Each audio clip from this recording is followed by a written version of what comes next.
A very good day, students. Myself, Diksha Bhatt, teacher trainee from Nirmala Institute of Education. Let's start with your science class. Our today's topic is sorting materials into groups. There are various objects around us. They can be grouped in different ways based on the properties such as size, shape, color, or their uses. There is one more property with which we can classify objects. It is based on the material from which object is formed. A material is a thing such as plastic, wood, cotton, mud, paper, etc. from which objects can be formed. We see different objects around us. These are formed from different materials. While classifying them, we have to consider few things. These are: single objects are usually formed from different materials. For example, a bicycle is made up of metal, rubber, and plastic. A utensil is made up of metal with a handle of wood or plastic. A spectacle is made up of glass and plastic.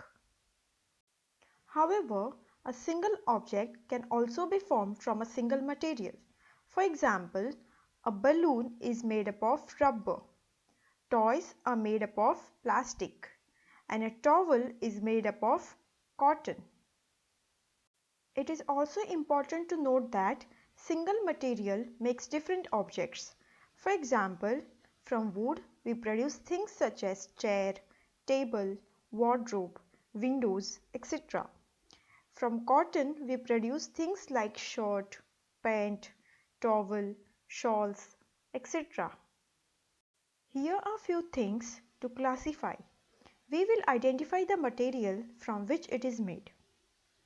So these are the things which are made up of wood, and these are the things which are made up of plastic, and down there those things are made from the combination of more than one material. Here we have a rubber ball and a metallic ball. What will happen if you hit a metallic ball? Definitely it will hurt you if you play with a metallic ball. So what will happen if we don't choose a proper material for making the objects? So for solving our needs, we make objects, and these objects are formed from the materials. In order to make objects with a specific need, we must understand the properties of materials. Let us discuss the properties of materials in detail. First property of material is appearance. It gives us idea about the visual look of a material. If a material appears shiny, then we say that it have a property called lustre. Usually metals have lustre. Iron, copper, aluminium, gold are all examples of metal. Some metals often lose their shine and appear dull. It is because of the action of air and moisture in them. If you don't see lustre on metal, try to rub metal with a sandpaper. You will see metallic lustre. Other materials which are not shiny in appearance are non-lustrous materials. If you touch any object, they either appear smooth or rough. The roughness is due to the bumps on the surface. Similarly, some objects are hard and others are soft. With the term hardness, we mean that materials does not allow to change its shape. It does not allow anything to go into it, and it does not break easily.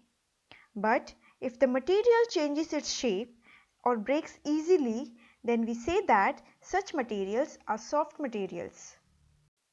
Frying pans, coins, metallic ball, stones are the examples of hard materials, whereas clothes, sponge, chalk are the examples of soft materials. Let us revise what we did in today's class. Objects around us are made up of large variety of materials. The given material could be used to make large number of objects.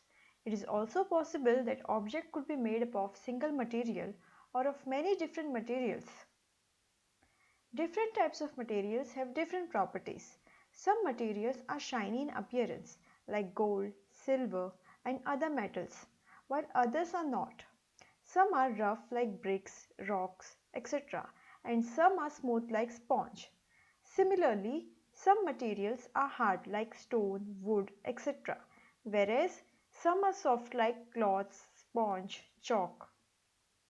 I hope, dear students, you have got a clear idea of all the topics which I have covered today. If you have any queries or any difficulties, you can contact me. Thank you.